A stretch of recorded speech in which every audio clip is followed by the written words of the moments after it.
दोस्तों बात करेंगे खेसारी लाल यादव की अपकमिंग मूवी के बारे में। जिस अपकमिंग मूवी की बात कर रहे हैं उस अपकमिंग मूवी का नाम है एक साजिश जाल की। ये मूवी बहुत ही दमदार रहने वाली है, जो कि भोजपुरी इंडस्ट्री से बड़ी मूवी रहने वाली है, क्योंकि ये बहुत ही बड़ी लागत से बनाई जा रही है। फाइनली बात करें भोजपुरी फिल्म एक साजिश जाल का ट्रेलर रिलीज कर दिया गया है। ट्रेलर एंड म्यूजिक भोजपुरी के यूट्यूब चैनल से रिलीज किया गया है। बात करें 21 घंटे के अंदर इसको 20 लाख से ज्यादा यूजर्स देख चुके हैं। ट्रेलर के अनुसार फिल्म की कहानी और पैसे के बीच की लाइन पर आधारित की गई। तो वहीं बात करें दोस्तों फिल्म में कई ऐसी चीजें जो दर्शकों को खूब पसंद आ सकती हैं। एक्शन, मोशन, गाने और संवाद फिल्म की खूबसूरती है। फिल्म के प्रोड्यूसर की बात करें बाबू त्यागी और संजय अग्रवाल है। माता मनीष चतुर्वेदी और निर्देशक आई राज है। फिल्म में खेसारी लाल यादव, पूजा गांगुली और सुबीर शर्मा के साथ मनीष चतुर्वेदी, अयाज खान ऐसे महान कलाकार इस भूमिका में नजर आएंगे। वहीं दोस्तों बात करें काजल यादव का एक धमाकेदार आइटम सॉन्ग भी है। ये फिल्म की कहानी मनोज कुशवाहा और संगीतकार मधुकर आनंद की है।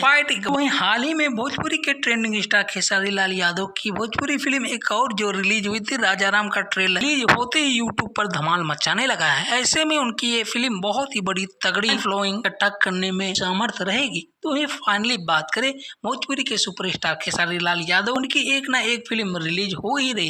इसी बीच एक और अनाउंसमेंट कर दी गई है। ऐसे में उनके फैंस के लिए बहुत ही बड़ा गुड न्यूज सामने निकल के आ रहा है। जी हाँ, आपको बता दें ये फिल्म हमें दीपावली के शुभ अवसर पर देखने को मिलने वाला है। दोस्तों कितने एक्साइटेड हैं खेसारी लाल यादव की अपकमिंग मूवी को लेकर कमेंट में जरूर बताएं। वीडियो अच्छी लगी हो तो वीडियो को लाइक, चैनल पे नए हो तो प्लीज सब्सक्राइब करना ना भूलें।